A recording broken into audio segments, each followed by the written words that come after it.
Good evening, everybody. Good evening. Good evening. Good evening. So, what we had planned for this class, progression start करना था, है ना? Yes, sir. Yes, sir.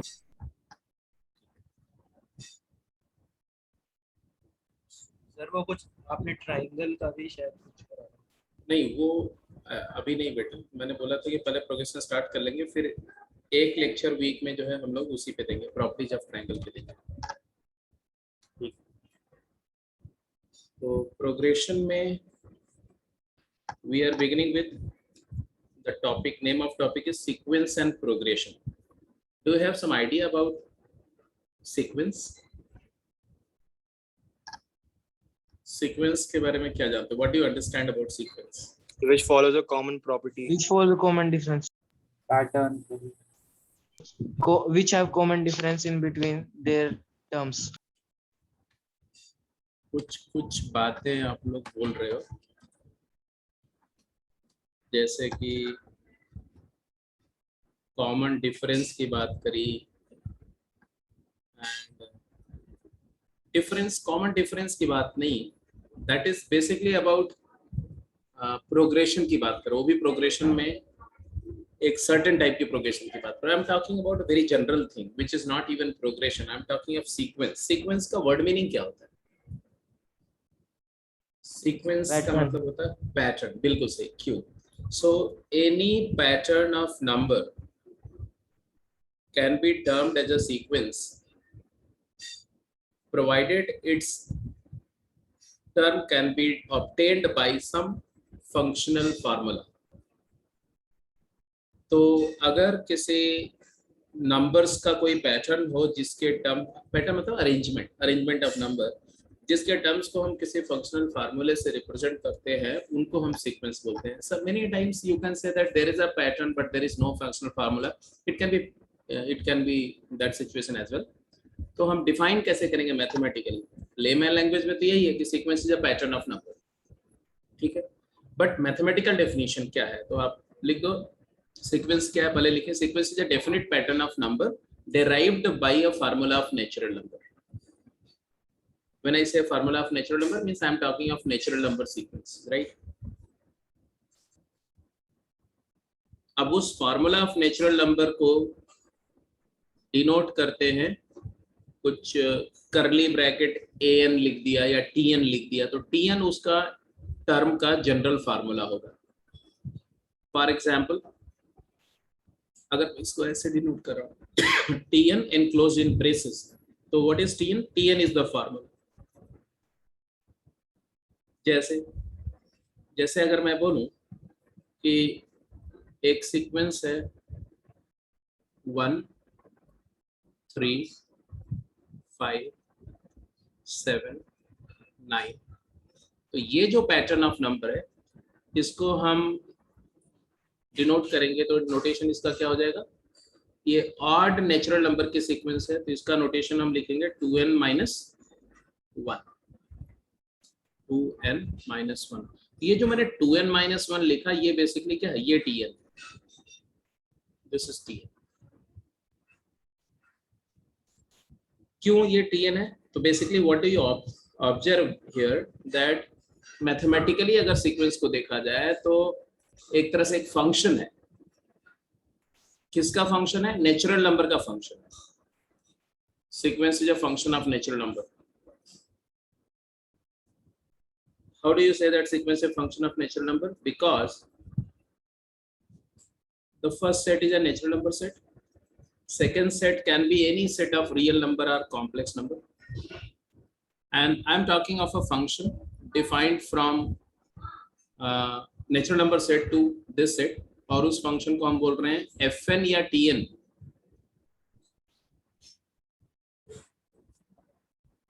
Natural number set में element होगा 1, element होगा 2, element होगा 3, element होगा 4 and on. 1 से आपको जो आउटपुट मिलेगा वो क्या मिलेगा? t1. जैसे इस पर्टिकुलर केस में t1 क्या है? 1 है. ये जो एग्जांपल हम लेके चल रहे हैं. 2 से क्या मिला? t2.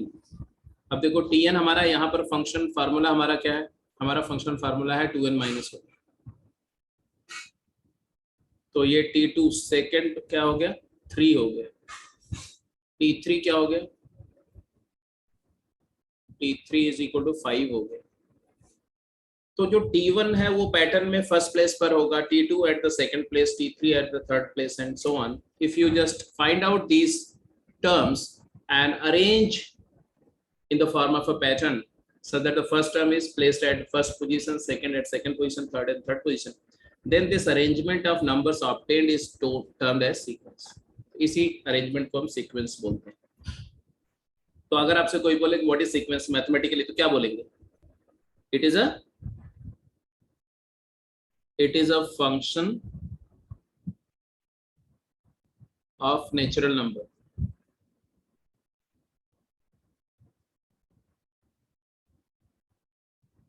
defined as Tn from set of natural number to any set of real or complex number।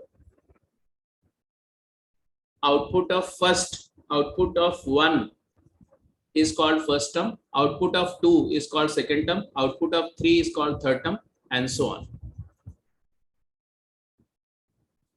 Function की प्रॉपर्टी क्या होती है? corresponding to each input there is exactly one output। तो एक यूनिक फर्स्ट टर्म होगा, unique second term होगा, unique third term होगा, unique fourth term होगा and it will go on. अब इसमें ये जरूरी नहीं है कि टर्म इंक्रीजिंग हो, जरूरी नहीं है कि डिक्रीजिंग हो, जरूरी ये भी नहीं है कि कांस्टेंट डिफरेंस हो, कुछ भी हो सकता है। जैसे अगर मैं ऐसा कोई सीक्वेंस लिखूं n/n+1, ये भी तो एक सीक्वेंस है। इसका पहला टर्म क्या होगा 1/2, सेकंड टर्म क्या होगा 2/3, थर्ड टर्म क्या होगा 3/4, अगला क्या होगा 4/5 एंड सो ऑन। तो आप देख रहे हो टर्म इंक्रीज कर रहे हैं कि नहीं कर रहे? ये 0.5 है, ये 0.6 समथिंग है, ये 0.7 समथिंग है, ये 0.8 है, ऐसे बढ़ता जा रहा है। लेकिन क्या डिफरेंस कांस्टेंट है? नो, डिफरेंस कांस्टेंट है, डिफरेंस ग्रेजुअली कम हो रहा है। और what will be the infinity वाला टर्म क्या हो जाएगा? टी इंफिनिटी क्या होगा? What will be the term at infinity? Can you predict? Tends to 0, sir. हाँ Tends to 0, sir. नहीं, क्या बात कर रहे हो? अगर टर्म इंक्रीज कर रहे हैं बेटा तो जीरो को कैसे अप्रोच कर जाएंगे? 1 तक दो। तो इसको इंफिनिटी वाले टर्म के लिए आप बोलेंगे 1/, सर मतलब 1 1 ही होगा क्योंकि उस समय प्लस 1/n। हाँ, इंफिनिटी पर इंफिनिटी और इंफिनिटी प्लस 1 एक ही बात है। इंफिनिटी में एक drop in the ocean doesn't make any difference. तो उसी बात को मैथमेटिकली शो करना है तो आप numerator and denominator of the term को n से डिवाइड कर दो और फिर n को इंफिनिटी को अप्रोच कराओ। क्या आएगा बोलो? तो ये हो गया 0, 1/1 1 हो गया, इट इज अप्रोचिंग टू 1। बताइए 1 है, इंफिनिटी वाला टर्म 1 है, ठीक है। एनीवे, तो यहाँ मैंने आपको ये सिर्फ बताने की कोशिश करी कि जो आपके दिमाग में, किसी के दिमाग में ये है कि एक पैटर्न ऑफ नंबर जिसमें डिफरेंस कांस्टेंट हो उसको हम सीक्वेंस बोलते हैं। नो, इसी तरह से ऐसा भी हो सकता है कि अगर मैं एक सीक्वेंस लिखूं -1 to the power n, समझ रहे हो, sin n π/2, ध्यान से देखो ये भी एक सीक्वेंस है। क्यों ये सीक्वेंस है? Because it is also function of natural number. आप n की वैल्यू दो और जरा इसके फर्स्ट 5 टर्म लिख के बताओ। फर्स्ट 5 टर्म, पहला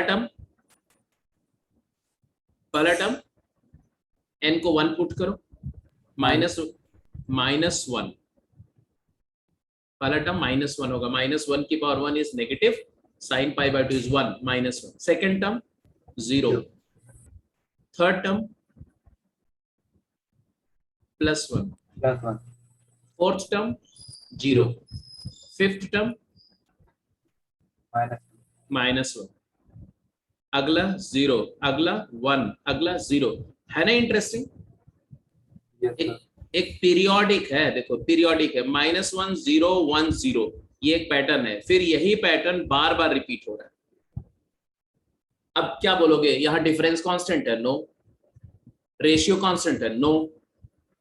तो वो सब बातें नहीं है। Any pattern of number, I repeat again, any pattern of number in which is obtained by some formula function of natural number is called sequence. This sequence is a function from set of natural number to any set, where corresponding to each natural number you get some output. Corresponding to 1, the output is called first term. Corresponding to 2, output is called second term. 3, output is the third term. और उसी order में arrange कर दो तो उसी pattern of number को हम क्या बोलते हैं? सीक्वेंस बोलते हैं। I think it's all okay. Sequence क्या है ये समझ में आ गया। अब लिखेंगे टाइप ऑफ सीक्वेंसेस समझेंगे। तो पहली बात तो सीक्वेंस का नोटेशन ऐसे दिया जाता है, टीएन को हम nth टर्म या जनरल टर्म या इसी को फार्मूला ऑफ सीक्वेंस बोलते हैं। ठीक है, मैथमेटिकली हमने इसको ऐसा डिफाइन किया कि it is a function of natural number. तो as a function from n to C can be any complex number. तो कभी कभी इमेजिनरी टर्म्स भी आ सकते हैं उसमें, ऐसा कुछ नहीं है, कोई रिस्ट्रिक्शन नहीं है। जैसे अगर मैंने बोला कि 2n-1 के सीक्वेंस आपने देख लिया, ऐसे 2-3 एग्जांपल आप लिख चुके हैं। लिखेंगे classification of sequences, classification of sequences, type of sequences.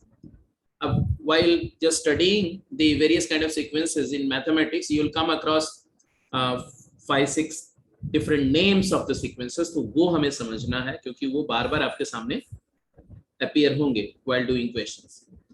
पहला, first, broadly the sequences will be categorized into 3 forms: increasing sequence, constant sequence, decreasing sequence। तो increasing sequence क्या है? A sequence in which the terms are increasing in its value। Means if nth term is larger than its preceding term, means n-1th term, for every n, then it is called increasing sequence। So a sequence Tn is called increasing if Tn plus 1 is greater than Tn for all n belongs to natural number।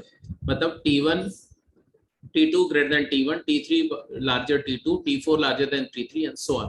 तो ऐसे sequence को हम increasing sequence बोलते हैं। Can you give me some example of increasing sequences? एक तो अभी थोड़ी देर पहले ही लिखा था।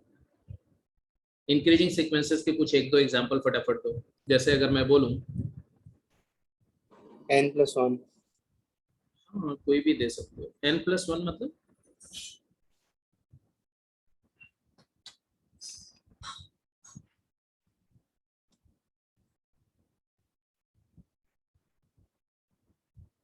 just hold on a minute।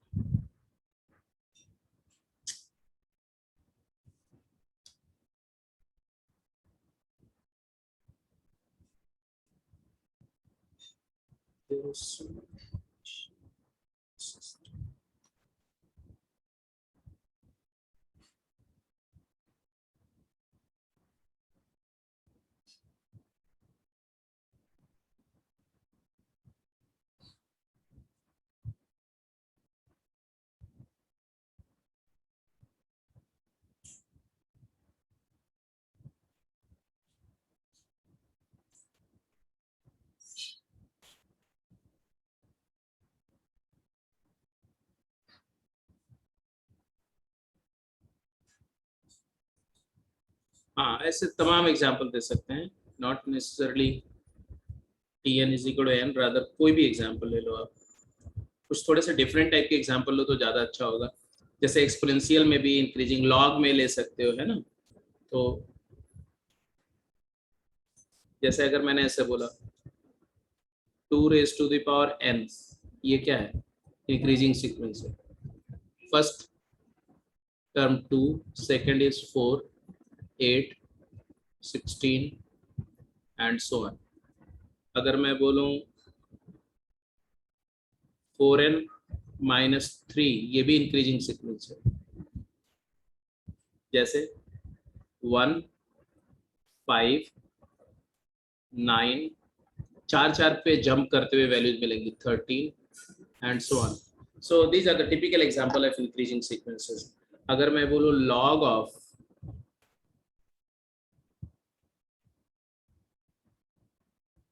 4 to the power n base 2, ये भी increasing sequence है, isn't it?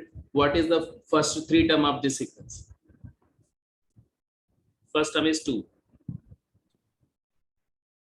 second term is 4,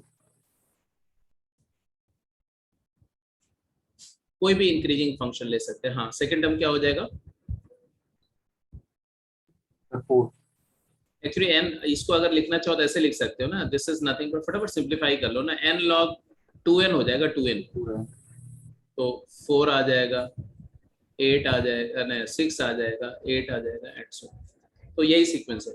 अब देखो ऐसे लिख रहे हैं या ऐसे लिख रहे हैं, एक ही बात है.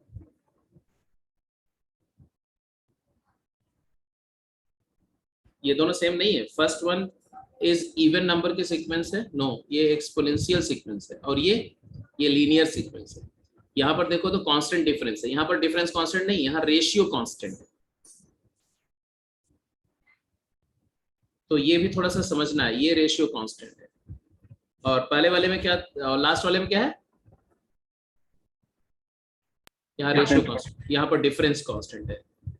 यहाँ पर 2 डिफरेंस है, यहाँ पर फिर 2 डिफरेंस है, यहाँ पर फिर डिफरेंस, यहाँ पर रेशियो 2 है, r इक्वल टू 2 है, यहाँ पर d इक्वल टू 2 है. ये AP है और ये GP हो जाएगी, ज्योमेट्रिक प्रोग्रेशन, ये arithmetic progression. Decreasing sequence, decreasing sequence अब बताने की होते हैं, आप समझ ही गए होंगे. What is decreasing sequence? If tn plus 1 is less than tn. Yes. n minus 1 greater than 1. हाँ जी, तो tn minus 1 is greater than tn या tn plus 1 is less than tn, एक ही बात है. तो each term is smaller than its succeeding term. जैसे 1/2 की power n decreasing sequence है. 3 minus 4n, 3 minus 4n भी डिक्रीजिंग सीक्वेंस है.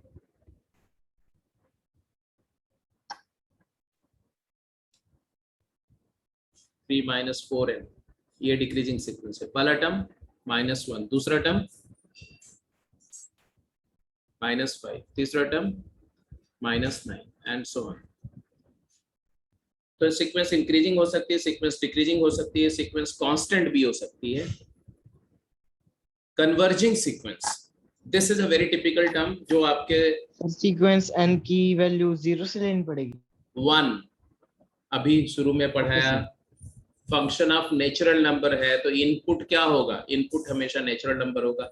n will always begin with 1, 1 2 3 4 5 ये इनपुट होंगे. आउटपुट कुछ भी हो सकता है, that will depend upon the functional formula, उसका फार्मूला कैसा है. कन्वर्जिंग सीक्वेंस का मतलब क्या है? एक सीक्वेंस को कन्वर्जिंग कब बोलते हैं और डाइवर्जिंग कब बोलते हैं, ये समझने वाली बात है. आपने कन्वर्जिंग एंड डाइवर्जिंग या convergent and divergent, have you ever come across this word? कब, कहाँ? रेज पर, बिल्कुल सही. रेज को करते समय आपने कन्वर्जेंट एंड डाइवर्जेंट की बात करी होगी. तो कन्वर्जेंट किसको बोलते हैं?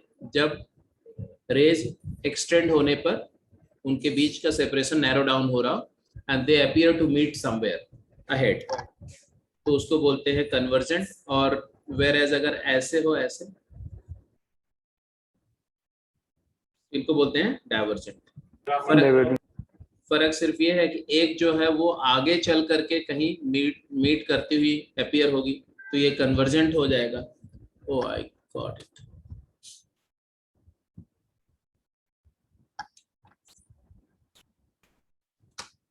Just a minute, I understand why it was hanging. Just hold on. हाँ, तो हम लोग क्या बात कर रहे थे कि ये कन्वर्सिंग है, मतलब ये appear to meet when extended forward, और ये डाइवर्जिंग है, मतलब है कि it is when extended backward it will appear to meet. तो अगर मैं फॉरवर्ड डायरेक्शन के सेंस में बोलूं तो इसका सेपरेशन देखो, तो ये सेपरेशन जो है रिड्यूस हो रहा है और ये सेपरेशन इंक्रीज हो रहा है, तो इसको हम बोलते हैं डाइवर्जिंग. तो कन्वर्जेंट सीक्वेंस का मतलब क्या है?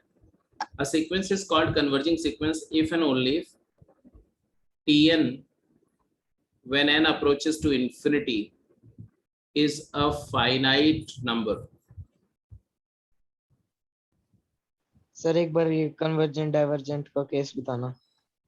बस वो केस छोड़ो, सिर्फ ये यहाँ लिखा हुआ है इसको समझो। क्या, अगर किसी सीक्वेंस का टर्म एट इंफिनिटी एक फाइनाइट क्वांटिटी हो, फाइनाइट नंबर हो, तो उसको बोलते हैं converging sequence. Whereas if tn मतलब nth term when n approaches to infinity, मतलब term at infinity is infinite in magnitude, then it is called, then sequence tn is called diverging.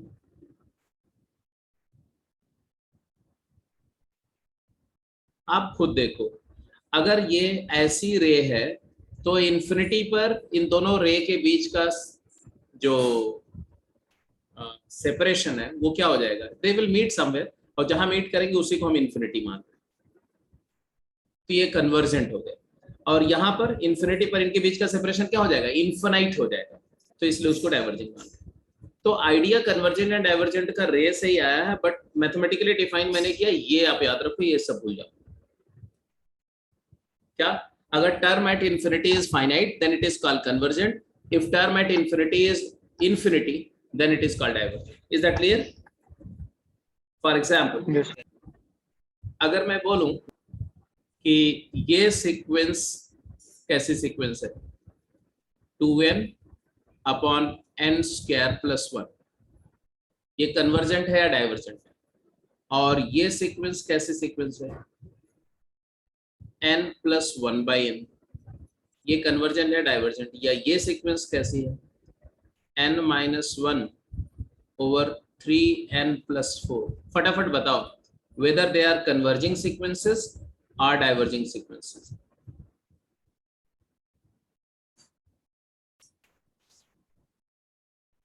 Second तो convergent. हाँ जी,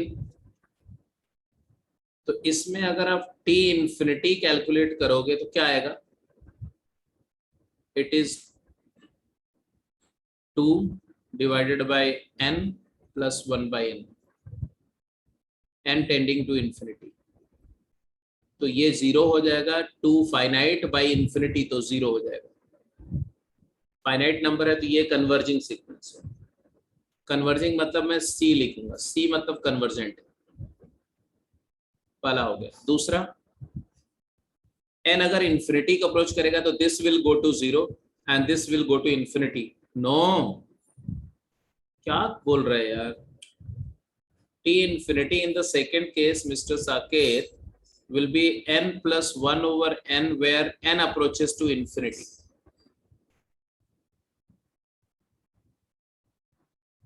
हाँ, तो ये हो जाएगा तुम्हारा infinity, it will approach to infinity, तो ये डाइवर्जिंग सीक्वेंस है। तीसरा, कन्वर्जिंग है, न्यूमरेटर को n से डिवाइड कर दो, कभी भी किसी एक्सप्रेशन का इंफिनिटी पर वैल्यू निकालना हो तो उसको 1/n का फंक्शन बनाओ, और उसके लिए आपको n के हाईएस्ट पावर से न्यूमरेटर डिनोमिनेटर को डिवाइड कर दिया करो, तो ये हो जाएगा तुम्हारा 1 minus 1 over n upon 3 plus 4/n। समझ में आ रही बात ना सबको? और n को इंफिनिटी ले जाओ बेटा, क्या आया बोलो?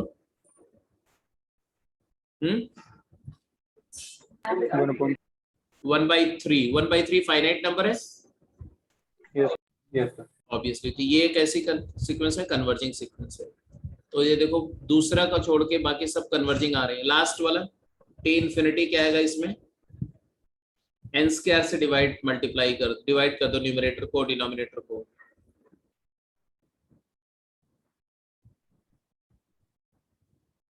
और n को इंफिनिटी ले जाओ तो ये हो जाएगा 0, ये भी हो जाएगा 0, 4/3, ये भी एक फाइनाइट नंबर है, तो कन्वर्जिंग सीक्वेंस है। तो what do you observe that this and this, ये 3 तो डाइवर्जेंट कन्वर्जेंट थे, और एक डाइवर्जेंट था, ये वाला सेकंड वाला, ये डाइवर्जेंट था, बाकी 3 कन्वर्जेंट। तो केस रिपीट करना। कौन सा सर सेकंड एक बार सेकंड रिपीट करो, बता दो सर एक बार कैसे किया। सब में वही किया बेटा, सेकंड में तो कुछ करने का जरूरत ही नहीं था। ये क्वांटिटी का इंफिनिटी पर वैल्यू क्या आएगा ये बताओ, ये tn है ना, tn तो यही है, और t इंफिनिटी वाला टर्म चाहते हैं तो n की जगह इंफिनिटी डालो, तो 1/∞ क्या होता है, इन्फिनिटी। अरे 1/∞ यार, कैसी बात कर रहे हो, 1/∞। अच्छा एक बताओ, 1/n है, n की वैल्यू बढ़ाते जाओ तो ये वैल्यू कम होगी कि ज्यादा? कम होगी। कम होगी। n की वैल्यू अगर 10,000 कर दो तो क्या आएगा?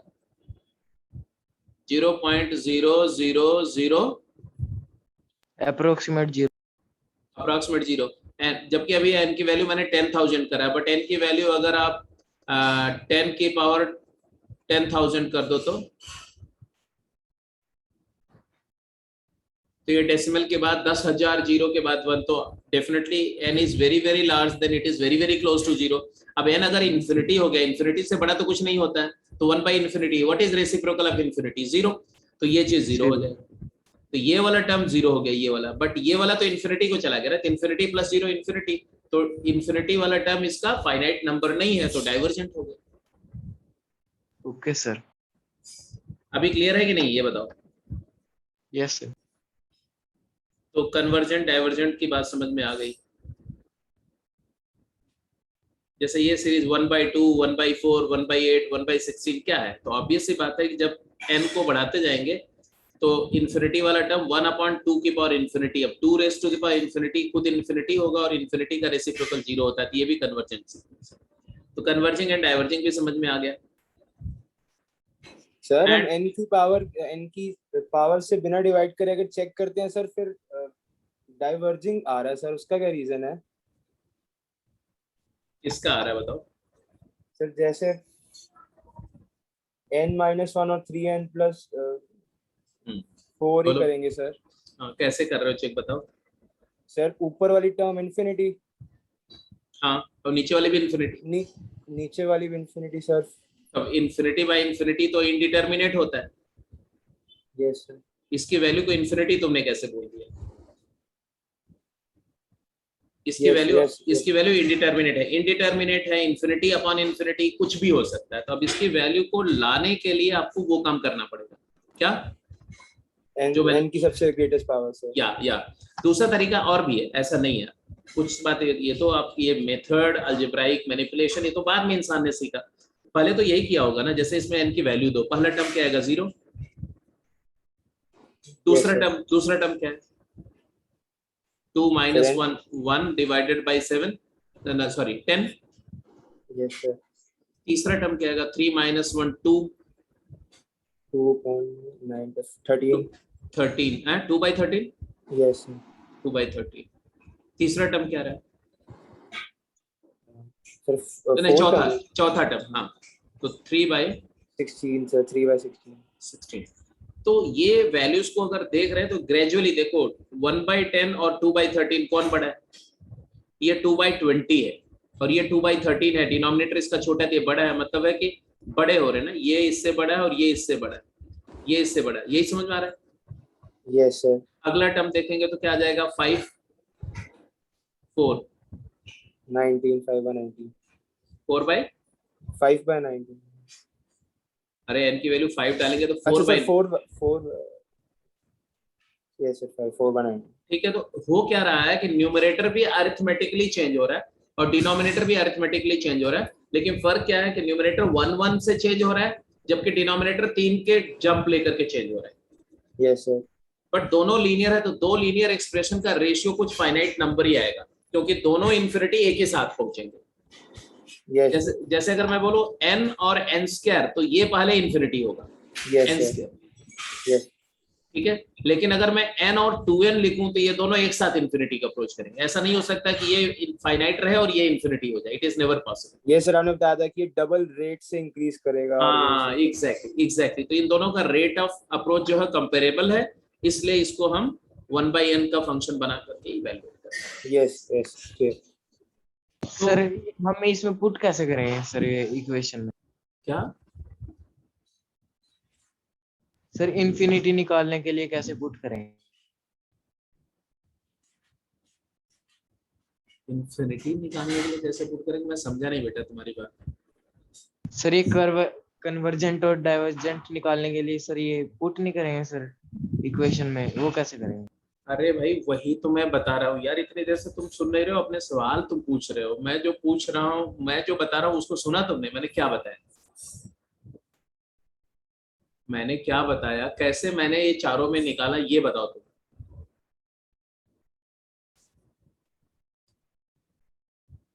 बोलो। Yes sir. नहीं, ये मैं बोल रहा हूँ, ये 4 क्वेश्चन जो मैंने करके दिखाया उसमें मैंने क्या किया वो तुमने वॉच किया, उसने सुना तुमने मैंने क्या किया? Yes sir. क्या किया बताओ, वही तो मैं पूछ रहा हूँ तुमसे, क्या किया? इसका इन्फिनिटी पर वैल्यू निकालने के लिए मैंने क्या किया? सर टीएन की जगह 1/infinity।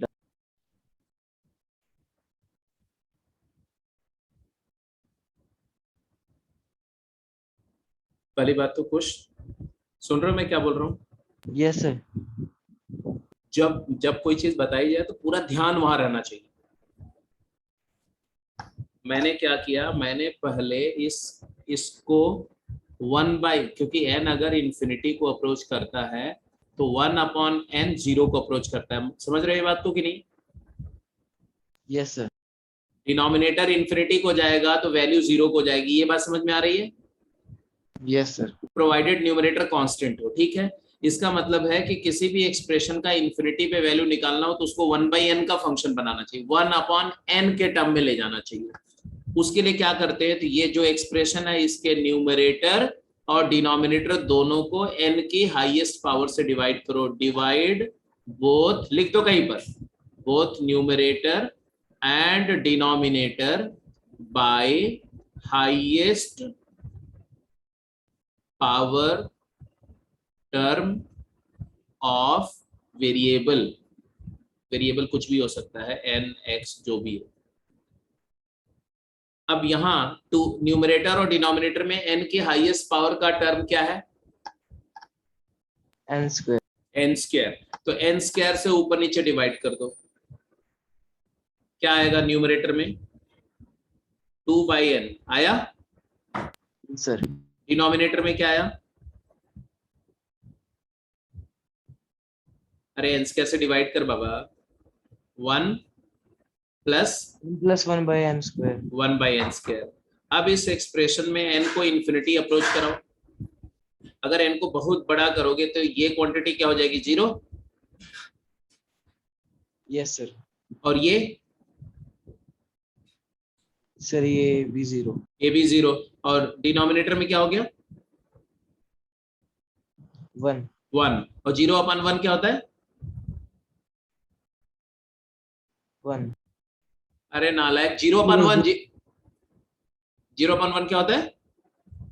0। 0। तो 0 फाइनाइट नंबर है कि इनफाइनाइट? फाइनाइट। फाइनाइट। और फाइनाइट होता तो कन्वर्जेंट बोलेंगे divergent? Convergent. That's it, simple. सब में यही किया गया है। यहाँ पर भी देखो, यहाँ पर तो ऑलरेडी 1/n का फंक्शन था इसलिए मैंने कुछ नहीं किया, सीधे n को इन्फिनिटी ले गए, ये 0 हो गया, ये इन्फिनिटी को जा रहा है तो फाइनाइट नहीं है, इनफाइनाइट है। यहाँ पर ऊपर नीचे n से डिवाइड किया, यहाँ पर ऊपर नीचे n स्क्वायर से डिवाइड किया। Is that okay? Yes sir. ठीक है। तो कन्वर्जेंट डाइवर्जेंट के बाद आगे चलते हैं। डाइवर्जिंग सीक्वेंस समझ में आ गया तो let's go head. Oscillating sequence, a sequence is called oscillating if its value means if its term repeat between या oscillate between two numbers, तो अगर किसी सीक्वेंस के टर्म कोई दो नंबर, दो फाइनाइट नंबर के बीच ऑसिलेट करते तो उनको हम ऑसिलेटिंग सीक्वेंस बोलते हैं। जैसे -1 की पावर n ऑसिलेटिंग सीक्वेंस है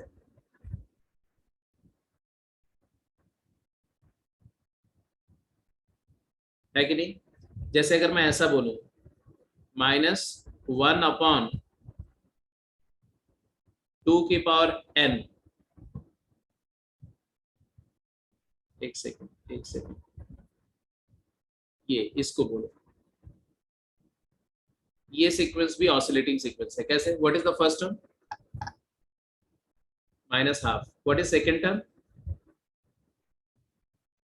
1/4। What is third term? बोलते जाओ। -1/8।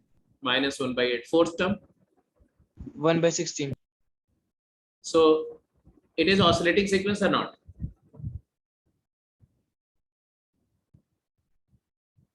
It is an oscillating sequence. कैसे?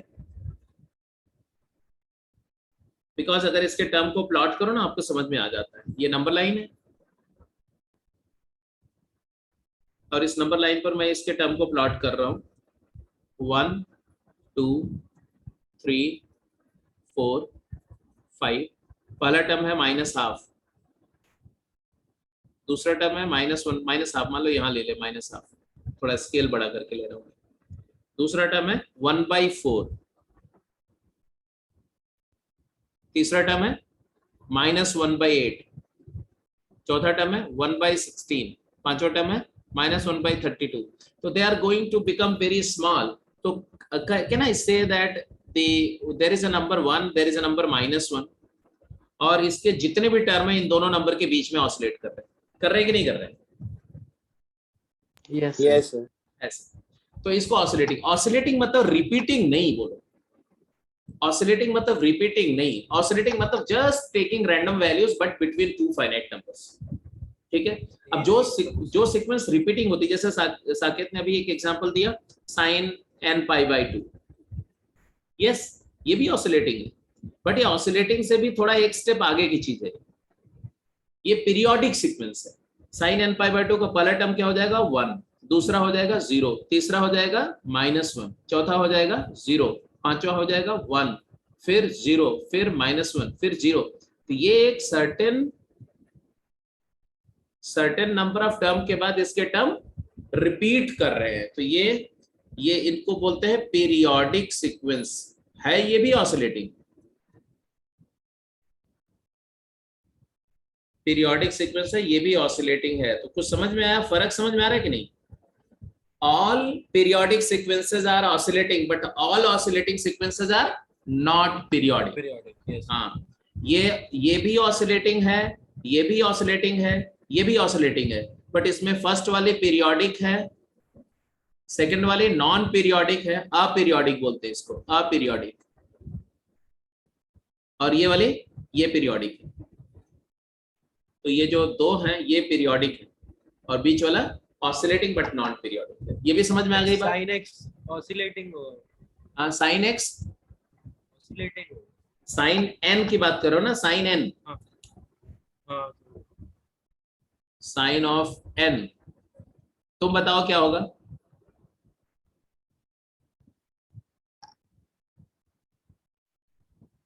ऑसिलेटिंग. ऑसिलेटिंग सीक्वेंस होगी क्योंकि इसमें वैल्यू रिपीट नहीं होगी. वैल्यू इसकी रिपीट तभी होगी जब आप x के वैल्यू को रियल नंबर दो तो पाई इंटरवल के बाद रिपीट होगी. यहाँ पर n आप नेचुरल नंबर दे रहे हो. अगर sin n के बजाय n टाइम्स पाई का मल्टीपल कर दो या π/4 का या π/7 का या π/13 का, ऐसा कोई ना कोई पाई के सब मल्टीपल का, तब हो जाएगा पीरियोडिक, अदरवाइज नहीं. Yes. तो ऑसिलेटिंग सीक्वेंस समझ में आ गया, पीरियोडिक सीक्वेंस समझ में आ गया. If the term of sequence repeat after a constant interval then such sequences are called periodic sequences. जैसे sin n π/2 is periodic sequence with period 4. 4 term के बाद टर्म रिपीट हो रहे हैं. कोई भी टर्म उसके बाद 3 छोड़ करके चौथा फिर वही आ जाएगा, कहीं से भी स्टार्ट करो. It is a periodic sequence. तो कन्वर्जिंग समझ, इंक्रीजिंग सीक्वेंस समझ में आ गया, डिक्रीजिंग सीक्वेंस समझ में आ गया, कांस्टेंट सीक्वेंस मतलब जिसके सारे टर्म इक्वल हो जाए. फिर कन्वर्जिंग सीक्वेंस क्लियर हो गया, डाइवर्जिंग क्लियर हो गया, ऑसिलेटिंग समझ में आ गया, पीरियोडिक समझ में आ गया. Any doubt so far? All clear? तो सीक्वेंस का मतलब, बेसिक मतलब समझ में आ गया. अब यहां लिखेंगे series. What is series? Sequence तो एक पैटर्न ऑफ नंबर है, बट और पैटर्न ऑफ नंबर में जो टर्म होते हैं उनको कॉमा से सेपरेट करके लिखते हैं. T1, T2, T3, T4 ऐसा पैटर्न लिख दिया, इसको बोलते हैं सीक्वेंस. अब उसी कॉमा को रिप्लेस कर दो प्लस साइन से, तो इसी को बोलते हैं सीरीज. तो सीरीज क्या है लिख दो. If the terms of sequence are separated by positive sign then it is called series. Then it is called series. जैसे अगर मैं बोलूं कि 1/2 raise to the power n एक सीक्वेंस है, तो आप बोलोगे it is actually -12 and 1/4 and -1/8 and 1/16 comma, तो ये डेफिनेटली एक सीक्वेंस है। बट अगर मैं लिखूं -1/2 + 1/4 -1/8 + 1/16 माइनस, तो अब ये क्या है? ये एक सीरीज है, इट इज सीरीज। और सीरीज एक्चुअली है क्या? It is actually the summation of terms of the sequence, sum of terms of the sequence above sequence. ये वाली जो सीक्वेंस थी इसी के टर्म का सम है, इजंट इट? अरे -12 है प्लस 1/4 प्लस यहाँ लिख दो -1/8 प्लस 1/16 प्लस -1/32 एंड प्लस, तो प्लस है, तो जो सीक्वेंस के टर्म है उन्हीं को प्लस साइन से सेपरेट कर दिया, तो उसको बोलते हैं सीरीज। तो सीरीज मतलब summation of sequence, summation of terms of sequence is in fact called as series. तो सीरीज और सीक्वेंस में फर्क समझ में आया?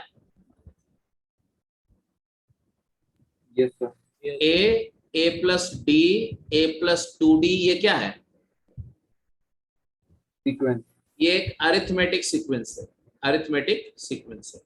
और अगर मैं लिखूं a plus d plus a plus 2d, ये क्या है? ये सीरीज है, अरिथमेटिक सीरीज है, अरिथमेटिक सीरीज है। ये सीक्वेंस है और ये सीरीज है। तो सीक्वेंस और सीरीज समझ में आ गया, तो इसके बाद आगे चलते हैं। Series is summation of sequence, और इसीलिए SN को, सीरीज को हम लिखते हैं सिग्मा टी के, समेशन की वजह से सिग्मा ऑपरेट करते हैं। Sigma t k varies 1 to n, it is called summation of first n term of the sequence and called as series. Series basically जो है, जैसे मैं बोलूं find S5 of the following sequences, ये sequence है, इनका 5 टर्म का सम बताओ। फटाफट जल्दी आंसर करो।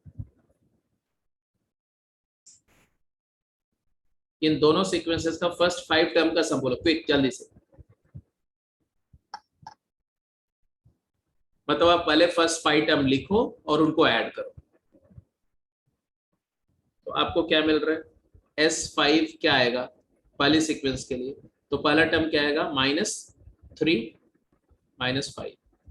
अगला टर्म क्या आएगा? -2। अगला क्या? 5 सर। हाँ सर फर्स्ट का 5 समेशन। 5 नहीं, अच्छा ओके, समेशन बोल रहे हो। हाँ ठीक है ठीक है ठीक है। 1 फिर 4 और फिर 7। तो बेसिकली देखो आप, तो 5 और 2 ये दोनों कैंसिल होकर के 7 को कैंसिल कर देंगे, तो आंसर 5 आ जाएगा। इसी तरह से दूसरे का लिखेंगे तो S5 क्या आएगा? तो इट इज 1/2 + 1/4 + 1/8 + 1/16 + 1/32। 31/32। तो हाँ 31/32। 31/32 कैसे कैलकुलेट किया? 31/32 सर एलसीएम लेके 32। 1/2 1/4 1/8 1/16 1/32 आ रहा था, एलसीएम लेके कर। ठीक है, एलसीएम लेकर के आपने कैलकुलेट कर दिया। वैसे आप देखो तो है ये ज्योमेट्रिक सीरीज, राइट? और अगर ये ज्योमेट्रिक सीरीज है तो इसमें हम ये भी देख सकते हैं कि ज्योमेट्रिक सीरीज में हर अगला टर्म पिछले टर्म में r मल्टीप्लाई करके आता है, तो इसी को 1/2 टाइम्स S5 कर दो तो क्या आ जाएगा? हर टर्म अपने अगले टर्म में कन्वर्ट हो जाएगा, तो एक टर्म शिफ्ट करके लिख दो 1/4 1/8 1/16 1/32, और 1/32 में हाफ मल्टीप्लाई करो तो 1/64 आ जाएगा, और फिर ऐसे सब्ट्रैक्ट कर दो तो हाफ S5 क्या आ जाएगा? S5 में से हाफ S5 सब्ट्रैक्ट हुआ तो क्या आ गया? तो minus minus minus minus minus करके ऐड कर दो, ये कैंसिल ये कैंसिल ये कैंसिल ये कैंसिल, तो क्या आ गया? 1/2 - 1/64। This is equal to 31/64 and therefore S5 is equal to 31/34। Sir clear नहीं हुआ सर, यहाँ पे क्या करा सर? मैंने बोला कि बिकॉज ये ज्योमेट्रिक सीक्वेंस है, एक्सपोनेंशियल टर्म है इसके, तो इसके टर्म को मैं देखा तो मैंने ये देखा कि अगर किसी भी टर्म में हाफ मल्टीप्लाई करो तो अगला टर्म बन जाता है, बनता है कि नहीं बनता है? Yes sir. तो मैंने इस पूरी सीरीज को ही हाफ से मल्टीप्लाई कर दिया, sir knowing that by multiplying with half every term will transform to its succeeding term, और वो सारे टर्म को मैंने एक टर्म एक प्लेस राइट शिफ्ट करके लिख दिया। Yes sir. उससे क्या हो गया कि लाइक टर्म के नीचे वही टर्म अलाइन हो गया। Yes sir. अब सब्ट्रैक्ट कर दिया मैंने इसी सीरीज में से, इसी सीरीज को सब्ट्रैक्ट कर दिया, हाफ S5 में से हाफ S5 को सब्ट्रैक्ट किया, तो उससे क्या हुआ कि जो जो ये वाले टर्म है ना, ये और इसको कैंसिल हो गया, ये और ये कैंसिल हो गया, ये और ये कैंसिल हो गया, ये और ये कैंसिल हो गया, तो फर्स्ट और लास्ट। यस सर, ऐसे क्लियर हो गया, क्लियर हो गया। तो ये एक्चुअली एक जीपी को सम करने का यही प्रोसीजर है। जब मैं समेशन ऑफ जीपी करेंगे तो यही एक जनरल प्रोसीजर है सम करने का। एनीवे, तो समेशन ऑफ टर्म मतलब सीक्वेंस को लिखना, आइडेंटिफाई करना, उसका जनरल टर्म लिखना वगैरह, ये सब पहले आपको समझना है। जैसे बोला find the first 3 terms of the following sequences, है ना, तो इसमें से मैं 2-3 बोलूंगा, उन्हीं को आपको इवैल्यूएट करना है, राइट, और पता करना है कि इसमें से कौन डाइवर्जिंग है, कौन कन्वर्जिंग है, कौन ऑसिलेटिंग है, राइट। तो एक तो इसको करना है, एक तो इसको करना है, और एक इसको करना है।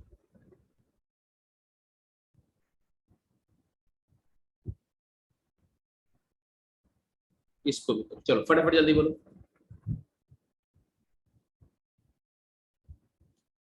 फर्स्ट वन इज डाइवर्जिंग और कन्वर्जिंग।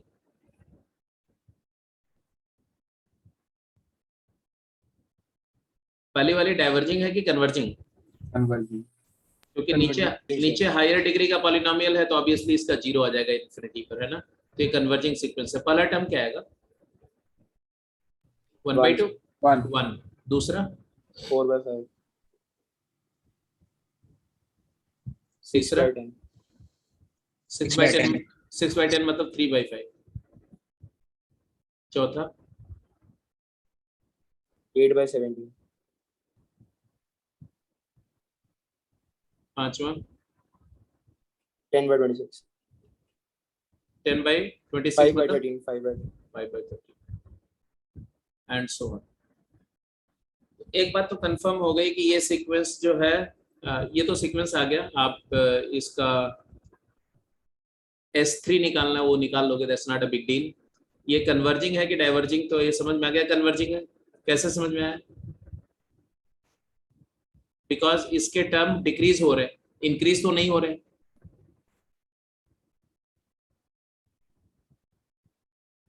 वन से छोटा ये है, इससे छोटा ये है, इससे छोटा ये है, मानते हो? डिनोमिनेटर को सेम करके देख लो। और दूसरी बात है कि टी इन्फिनिटी अगर इसको देखोगे तो क्या आएगा? टी इन्फिनिटी 0 है। ऊपर नीचे n स्क्वायर से डिवाइड करके देख लो, कर चुके हैं। तो ये कन्वर्जिंग सीक्वेंस है। बट देखो इसमें फिर वही बात है, सीक्वेंस है, इसमें कहीं ना तो डिफरेंस कांस्टेंट है, ना तो रेशियो कांस्टेंट है। अच्छा, ऐसी सीक्वेंस में मिल सकती है जो पहले इंक्रीज करे फिर कम हो जाए, ऐसा भी हो सकता है। तो ऐसा नहीं है कि सीक्वेंस सारी की सारी आपको उस तरह से मिलेंगे कि इंक्रीज करे या डिक्रीज करे, ऐसा नहीं। तो ये कैसी सीक्वेंस है? कन्वर्जिंग एंड फंक्शन ही है ना सर, वो तो फिर कैसे भी हो सकता है। हाँ जी, डिक्रीजिंग सीक्वेंस है ये। कैसे सीक्वेंस है ये? डिक्रीजिंग सीक्वेंस है। What about this? सर जो फर्स्ट वाला था वो, उसमें माइनस इन्फिनिटी नहीं हो सकता? किसमें? सर जो t इन्फिनिटी है। कैसे आएगा? कैसे आएगा? सर वैल्यू डिक्रीज हो रही है जैसे। हाँ, तो सर माइनस इन्फिनिटी तक नहीं जा सकता। ये कहाँ लिखा हुआ है कि डिक्रीज हो रही तो माइनस इन्फिनिटी चला जाएगा? यही तो मैं प्रूफ कर रहा हूँ कि नहीं जा रहा ना। जा क्यों नहीं सकता? बिल्कुल जा सकता है। अगर कोई चीज डिक्रीज हो रही है ऐसे,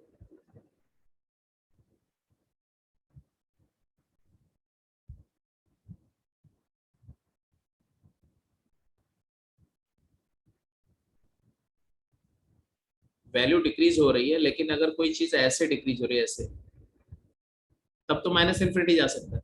लेकिन ये जो डिक्रीज हो रहा है ये 1 से स्टार्ट हो रहा है, 1 से, फिर 4/5 आ रहा है, फिर 3/5 आ रहा है, और ऐसे करते करते करते ये बाद में छोटे होते होते 0 हो रहा है। तो ये इसका पैटर्न ऑफ डिक्रीज जो है वो ऐसा नहीं है जो हम देख रहे हैं। हमने इसीलिए तो इन्फिनिटी वाला टर्म निकाल के देखा ना, क्या आ रहा है वो इन्फिनिटी वाला टर्म क्या आ रहा है, जीरो। जब जीरो आ रहा है तो हम ऐसे ये कैसे बोल सकते हैं कि माइनस इन्फिनिटी हो जाएगा, पहली बात। दूसरी बात है कि n नेचुरल नंबर है तो न्यूमरेटर भी पॉजिटिव है डिनोमिनेटर भी पॉजिटिव है, देख करके पता चल रहा है। तो तुम ऐसे फैंटेसाइज क्यों कर रहे हो कि माइनस इन्फिनिटी हो जाएगा? देख के पता करो ना वहां पर कि पॉजिटिव बटे बाई पॉजिटिव नेगेटिव कैसे हो जाएगा भाई। समझ में आ रही है कि नहीं? आ रहा है सर। अब बी पार्ट पे जाओ, B part.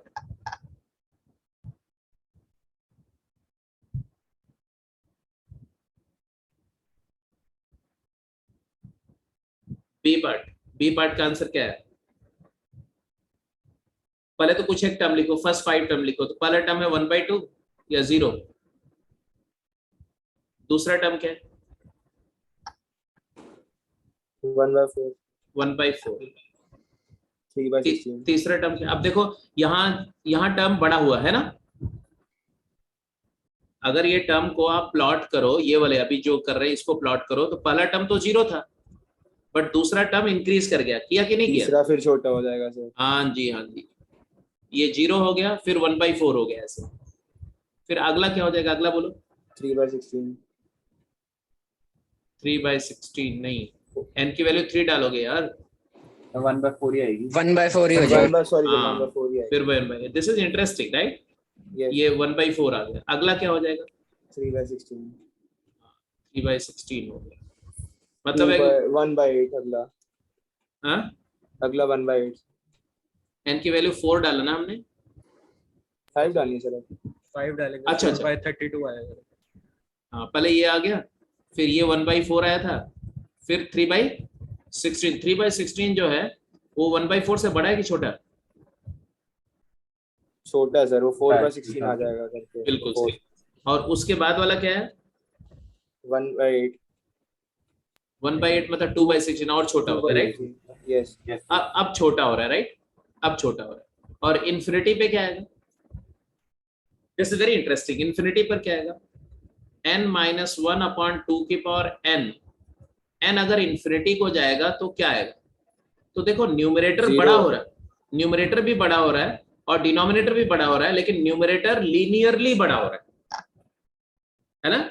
Numerator linear fashion में बड़ा हो रहा है, जबकि डिनोमिनेटर एक्सपोनेंशियली बड़ा हो रहा है। जैसे कोई चीज ऐसे इंक्रीज कर रही हो और कोई चीज ऐसे इंक्रीज कर रही हो ऐसे, तो ये एक्सपोनेंशियल रेट ऑफ ग्रोथ है। मैं बताया था ना एक्सपोनेंशियल फंक्शन कराते समय कि एक्सपोनेंशियल ग्रोथ जो होती है वो बहुत रैपिड होती है, बहुत रैपिड। वो किसी भी ग्रोथ रेट ऑफ ग्रोथ को सरपास कर जाती है। मतलब इन्फिनिटी कौन पहले होगा? डिनोमिनेटर पहले इन्फिनिटी होगा कि numerator? Denominator will reach infinity earlier than numerator. जैसे n की वैल्यू आप फाइनाइट बाय इन्फिनिटी फिर 0 हो जाएगा सर। यस n को 10 पुट करो तो न्यूमरेटर तो 9 ही आएगा, बट डिनोमिनेटर 2 की पावर 10 मतलब 1024 हो जाएगा। तो denominator is exponentially increasing to infinity, therefore ये क्या हो जाएगा? 0 हो जाएगा। तो जहां कहीं भी लीनियर या पॉलिनोमियल बाय एक्सपोनेंशियल हो तो एक्सपोनेंशियल पहले इन्फिनिटी को रीच करेगा, देयरफॉर डिनोमिनेटर इन्फिनिटी होगा, न्यूमरेटर फाइनाइट ही रहेगा, तो रेशियो क्या हो जाएगा? 0। और ये पैटर्न देख करके समझ में भी आ रहा है। जैसे एक टर्म और लिखो तो क्या आएगा बोलो? 1/8 आया था ना? 5/64 नहीं 6 में आया था। 6 में क्या आया था?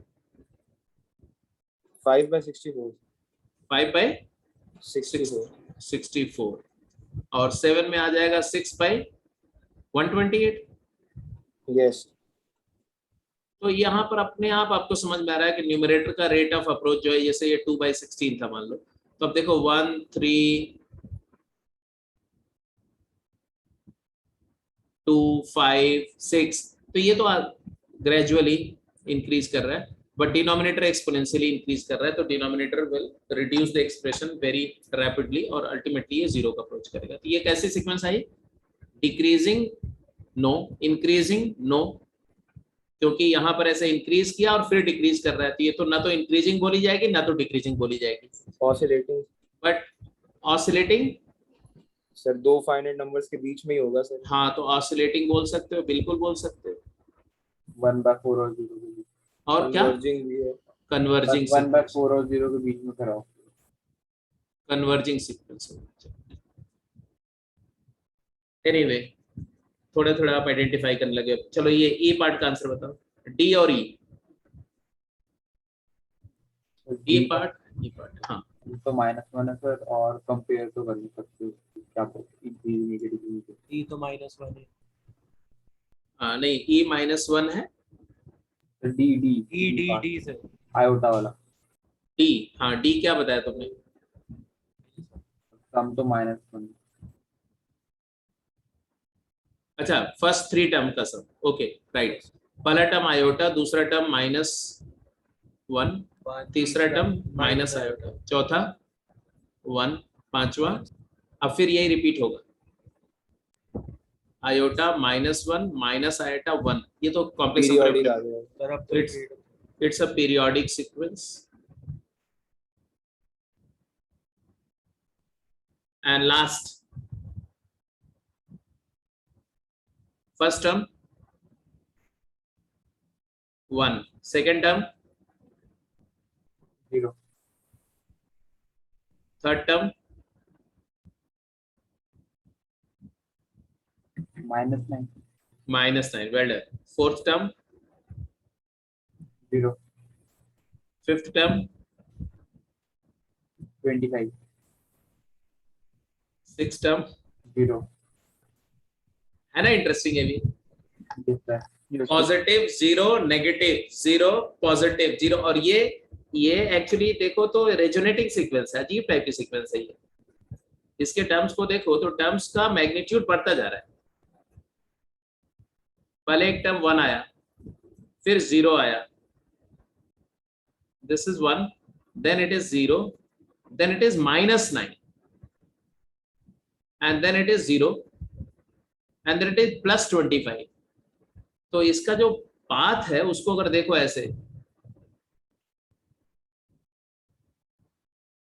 फिर -25, फिर -0 होकर के फिर नेगेटिव में और बड़ा हो जाएगा मैग्नीट्यूड वाइज, और फिर 0 होगा, और 0 होने के बाद पॉजिटिव में और बड़ा हो जाएगा ऐसे। इसको बोलते हैं क्या? ऑसिलेट कर रहा है, और ऑसिलेशन का एम्पलीट्यूड बढ़ता जा रहा है ऐसा। तो ये भी एक ऑसिलेटिंग सीक्वेंस है, ऑल्दो फाइनाइट ऑसिलेटिंग नहीं है, दो फाइनाइट नंबर के बीच नहीं ऑसिलेट कर रहा है, इन्फिनिटीज पे ऑसिलेट कर रहा है, क्योंकि ये टर्म मैग्नीट्यूड वाइज बढ़ता जाएगा, हमेशा बढ़ता जाएगा, और ये इसको ऑसिलेटिंग बना के रखेगा, क्योंकि साइन पीरियोडिक फंक्शन होता है ना, तो बार बार +1 -1 0 +1 -1 0 होता रहेगा, बट इसका मैग्नीट्यूड बढ़ता रहेगा। देयरफॉर ये रेजोनेंस बोलते हैं इसको, रेजोनेंस करेगा, रेजोनेटिंग ऑसिलेशन होगा, ठीक है। और यही अगर ऐसा हो जाए, ऑसिलेटिंग होगा फिर अब। हाँ ऑसिलेटिंग होगा, उसको भी ऑसिलेटिंग ही बोलते हैं सर फाइनाइट नंबर्स के बीच में होगा ये। जरूर। ये इनफाइनाइट के बीच में होगा, मतलब इसका ऑसिलेशन जो है फाइनाइट नंबर के बीच नहीं होगा। तो फिर इनफिनिट के बीच बोल के कोई भी को नहीं कह सकते। मतलब इन्फिनिटी के बीच में तब होगा जब n इन्फिनिट करोगे ना, as long as n is finite, it will oscillate between two finite number only। yes ठीक है। और अगर मैं ऐसा लिख दूं 1/n² sin n π/2, तो ये सीक्वेंस की क्या खास बात होगी? तो पहला टर्म क्या होगा? 1, दूसरा क्या होगा? 0, तीसरा क्या होगा? -1/9, -1/9, छोटा होगा ना। yes sir। चौथा क्या होगा? 0, पांचवा क्या हो जाएगा? +1, 1/32। तो इसका जो पैटर्न है ना वो इसके कॉन्ट्रेरी है, जैसे ऐसा हो रहा है, ऐसा, फिर ऐसा, फिर ऐसा, फिर ऐसा, फिर ऐसा।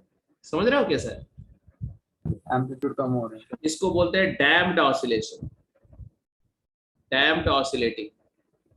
डैम्प्ड ऑसिलेटिंग मतलब जैसे कि आप एक लिक्विड का कोई ऐसा रख दो, और इसमें एक वुडन प्लैंक ले लो, और इसको थोड़ा प्रेस करके, इसको थोड़ा सा प्रेस करके छोड़ दो, तो पहले उसका एम्पलीट्यूड ज्यादा आएगा, फिर ग्रेजुअली धीरे धीरे एम्पलीट्यूड क्या होगा? कम हो जाएगा। कम होगा। जैसे ऑयल है तो ऑयल के अंदर में डैम्पिंग और विस्कोसिटी की वजह से उसका डैम्पिंग ग्रेजुअली कम होता जाएगा। तो नाम वाम याद नहीं रखना है, मैं ऐसा कुछ नहीं, just look at the pattern, just look at the things, ये अपने आप इमेज के फॉर्म में तुम्हारे दिमाग में जाएगा। ये ऐसा नहीं कि आप ऑसिलेटिंग, डैम्प्ड ऑसिलेटिंग, पीरियोडिक, ये सब नाम वाम याद रखना है। जो काम की चीज होगी अपने आप याद हो जाएगी। Don't worry, don't get that burden in your mind, just try to see the nature of the sequences, different kind of sequences. Anyway, तो इट्स एनफ। इसके बाद अब एक टर्म लिखेंगे बेटा,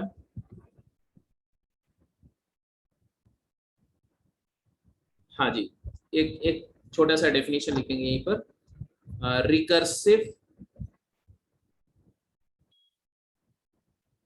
recursive sequences and recursion formula.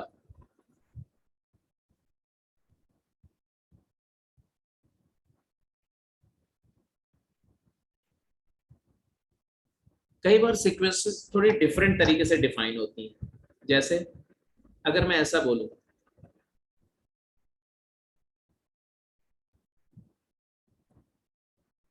A1 is equal to 1 and A2 is equal to 2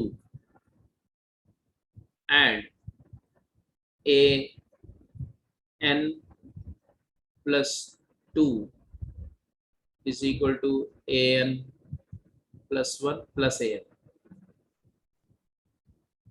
and this is true for all n belonging to natural number.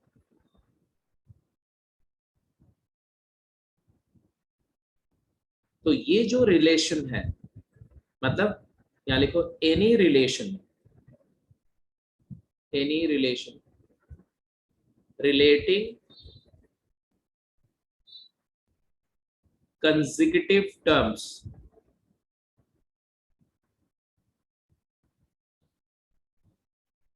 of sequence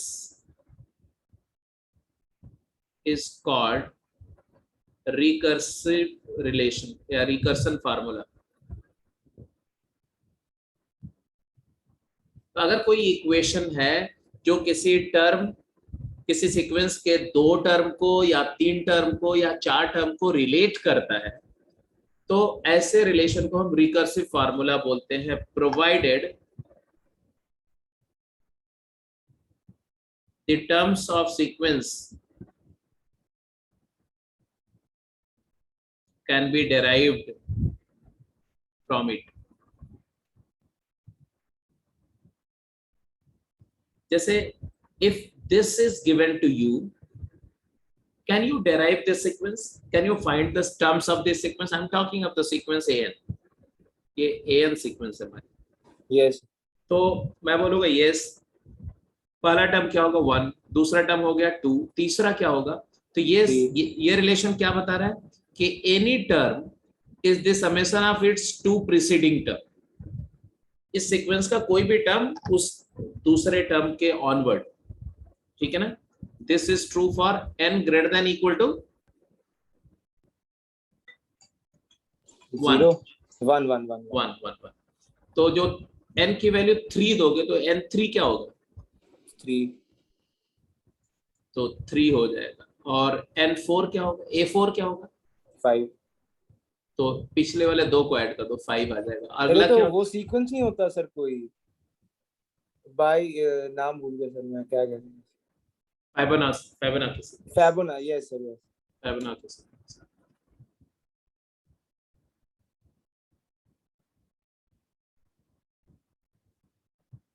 फाइबोनाची sequence लोग बोलते हैं, but actually ये sequence जो है एक बहुत around 2nd to 3rd century BC में एक इंडियन मैथमेटिशियन थे, Pingala. He was a great mathematician, he was a musician as well। इन्होंने एक बहुत मैथमेटिकल बहुत बढ़िया इनका टेक्स्ट है, संस्कृत में लिखा हुआ है, इस कॉल्ड चंद्रकला या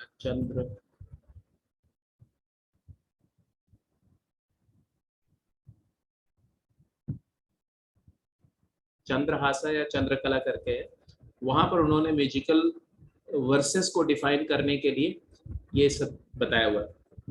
बाइनरी जो नंबर्स है, बाइनरी सिस्टम ऑफ नंबर्स के बारे में बताया हुआ, तो उन्होंने दिया। फिबोनाची ने तो जस्ट हाइपोथेटिकली लोग बोलते हैं कि फिबोनाची ने इसको वर्कआउट किया, बट एनीवे ये सीक्वेंस है और इस सीक्वेंस का पैटर्न ऑफ नंबर जो है ये यहाँ से डेराइव है, तो ये क्या हो गया, यही रिकर्सिव फार्मूला हो गया। ठीक है, चलो इसका जरा आंसर करो चंद्र शास्त्र। या Excuse me, sir.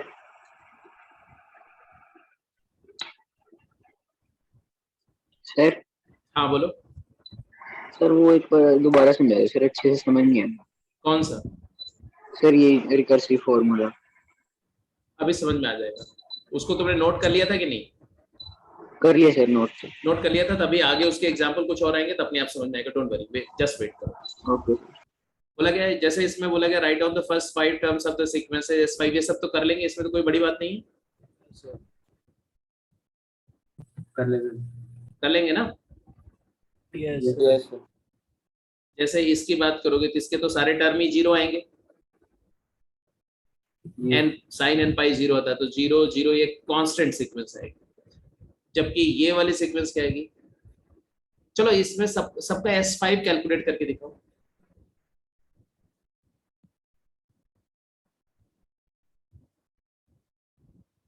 सबका सर? हाँ सबका। पहले का 32, पहले का S5 तो आ जाएगा, तो दूसरे का भी सर 2 + 2 स्क्वायर + 2 क्यूब + 2 की पावर 4 + 2 की पावर 5। वैसे भी देखो 55 सर। वैसे देखो S1 तुम्हारा 2 आया ना, S2 क्या है, 6 है, तो इसको लिख सकते हो आप 2 स्क्वायर -2, इसको लिख सकते हो 2 क्यूब -2। S3 क्या आएगा,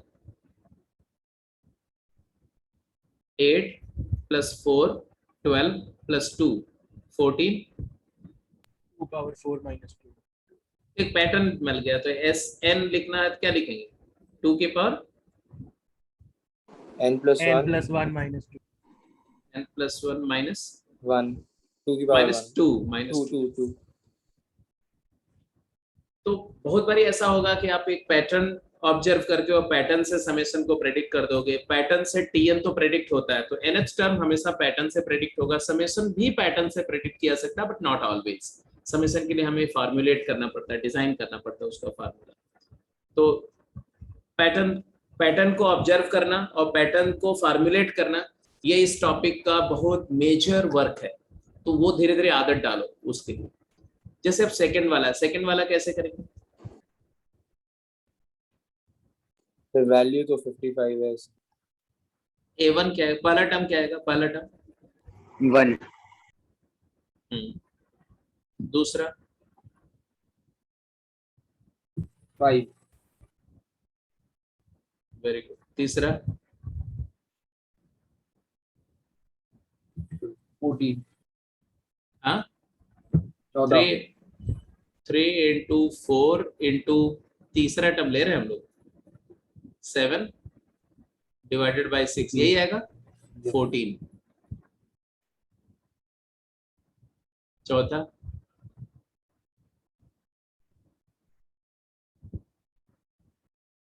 4 into 5 into 9 by 6, हाँ कितना हो गया, 30। 30। Do you find some pattern?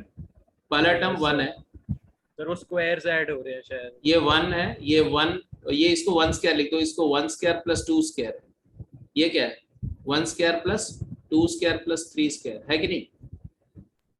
Yes sir. अगला क्या है 1 स्क्वायर + 2 स्क्वायर + 3, एक्चुअली देखो 14 + 16, 16 मतलब 4 स्क्वायर ऐड हो गए +4 स्क्वायर। ऐसे इस तरह से सीक्वेंस प्रोग्रेस हो रही है, मतलब एक्यूमुलेशन ऑफ स्क्वायर्स है। एक स्क्वायर टर्म, फर्स्ट 2 नंबर का स्क्वायर का सम, फर्स्ट 3 नंबर के स्क्वायर का सम, फर्स्ट 4 नंबर के स्क्वायर का सम, एंड सो ऑन। तो ये इसका पैटर्न है। सम तो चलो 5 टर्म है तो कर जाएंगे। अगला जैसे अगला क्या होगा, तो इसमें आता 16 ऐड किया तो अगला 25 ऐड हो जाएगा इसी में, 55। हाँ तो 55। What about last, just I want that you learn to play with the situation first, और कुछ नहीं। आज के लेक्चर में सिर्फ यही सब बातें सीखनी है आपको। हाँ जी, ये पांचवा फोर्थ वाले की बात करो, फोर्थ क्विक।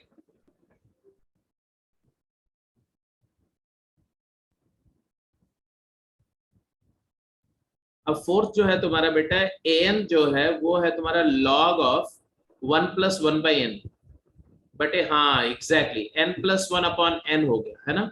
जिसको आप लिखना चाहो तो ये लिख जाएगा प्रॉपर्टी से log of n+1 minus log of n हो जाएगा। Yes sir. और देयरफॉर अब अगर मैं इसको a1 लिखूंगा तो क्या आएगा log 2 माइनस log 1, और a2 क्या हो जाएगा, a2 हो जाएगा log 3 माइनस log 2, और a3 क्या हो जाएगा log 4 माइनस log 3, और a4 क्या हो जाएगा log 5 minus log 4। What do you observe basically, a5 हो जाएगा log 6 minus log 5, and when you sum, when you add, then you'll see that there is a telescopic cancellation, right? The preceding first term of the preceding cancels with the second of the succeeding. First और last term बचा। हाँ, तो sigma ए के अगर आप calculate करो k varies 1 to 5 s5 जिसको आप बोल रहे हो, तो ये बेसिकली हो जाएगा log 6 माइनस log 1। log 1 तो 0 ही होता है, तो log 6 हो जाएगा। बेस 6 से था ना सर, तो 1 हाँ बेस 6 ही दिया हुआ है। अच्छा, तो one हाँ ठीक है, तो बेस 6 है तो ये 1 ही हो जाएगा, ऑब्वियस बात है, ये 1।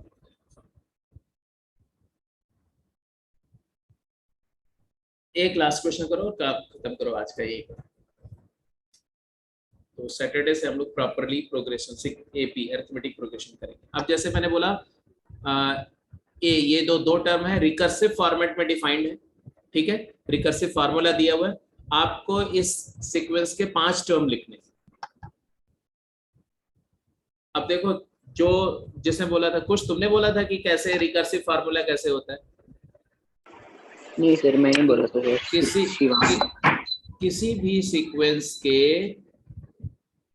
2 कंसेक्यूटिव या 3 कंसेक्यूटिव टर्म को कनेक्ट करने वाला, उनको रिलेट करने वाला एक इक्वेशन जो होता है, उसी को बोलते हैं रिकर्सिव फार्मूला।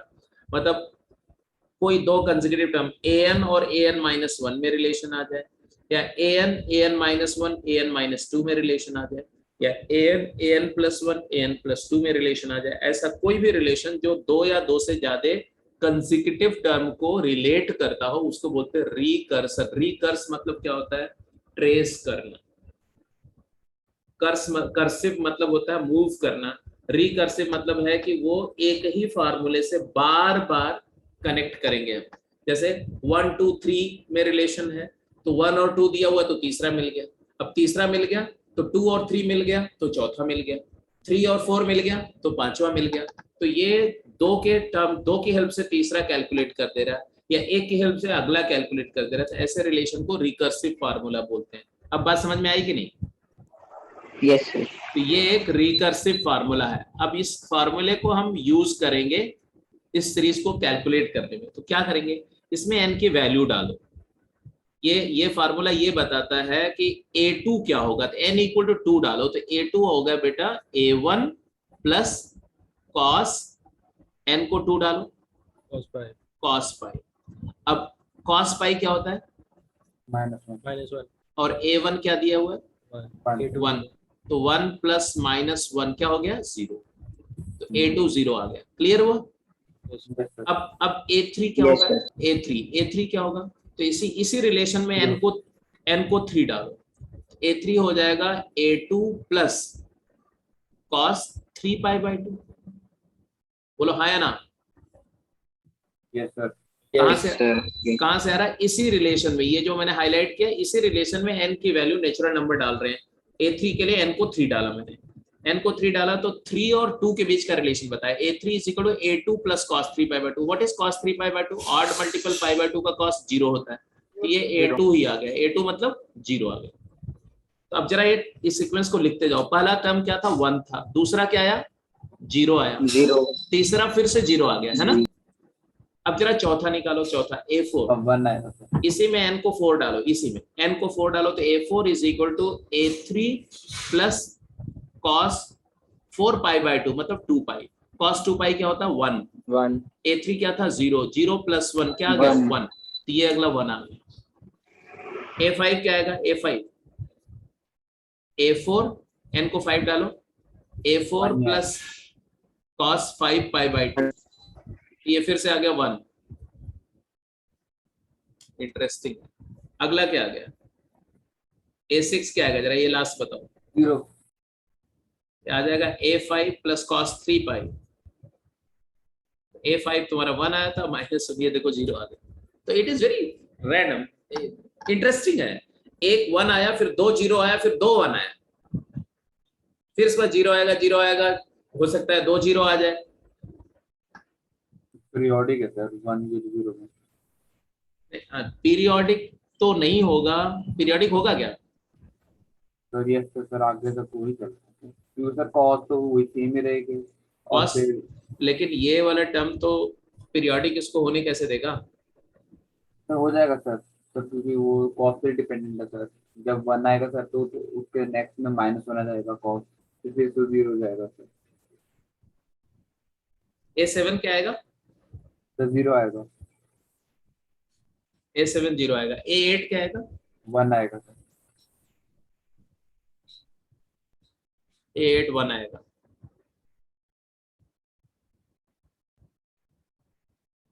A9 क्या आएगा? फिर 1 आएगा। 1 1 आएगा, और A10 क्या आएगा? 0 0 आ जाएगा। हाँ तो ये पीरियोडिक होगा, हालांकि ये वाला एक जो है उसको फॉलो नहीं कर रहा पहला वाला, क्योंकि 2 1 2 0 2 1 2 0 करके मूव कर रहा है। तो आप ऐसे बोल सकते हो पीरियोडिक है ऐसे ऐसे। ना 1 0 0 1 हाँ हाँ 1 0 0 1 ये पैटर्न आप बोल सकते हो, it is a periodic sequence. ठीक है, ऐसे ही आप बी वाला भी कर सकते हो। बी वाला बता दो।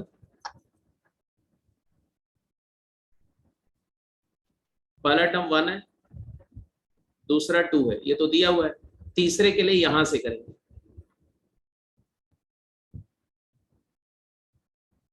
टू है सर, थर्ड 2 टर्म 2 है। चौथा 1 1 आएगा, T4 is equal to T3 by T2 है ना, 1 आ गया। यस पांचवा हाफ आएगा, हाफ। छठा हाफ सातवां 1 0 आठवां 2 2 है ना। इंटरेस्टिंग। तो ये जो सीक्वेंसेस का पैटर्न है इट्स वेरी इंटरेस्टिंग। सीक्वेंस का फार्मूला क्या है, उसके बेसिस में किस तरह का पैटर्न बनेगा, इट्स वेरी इंटरेस्टिंग। और ये बहुत एक पूरे ब्रांच ऑफ मैथमेटिक्स है, sequence analysis. limit of sequence, convergence of sequence, divergent, there are n number of ways the sequence are getting tested whether it is convergent or divergent। बहुत सारी sequences ऐसी हैं जो बहुत चैलेंजिंग है, वो convergent है divergent है पता ही नहीं चलती, बहुत ही erratic behavior है उनका, कभी कुछ ऐसा। तो वो एक अलग एस्पेक्ट है, वो हमारा स्कोप ऑफ डिस्कशन में नहीं है। मैंने थोड़ा डिटेल में डिस्कस कर दिया so that you get very familiar with the nature of sequence, right. अब इसके बाद अगली क्लास जो होगी उस पे हम लोग अब प्रोग्रेशन स्टार्ट करेंगे, मतलब अरिथमेटिक प्रोग्रेशन से डिस्कशन कंटिन्यू करेंगे। ये थोड़ा एडवांस लेवल, क्योंकि आपका केवीपीवाई में सीक्वेंस स्पेसिफिक प्रॉब्लम पूछी जाती है जो एक्चुअली एपी नहीं है, जीपी नहीं है, वो तो नॉर्मल है।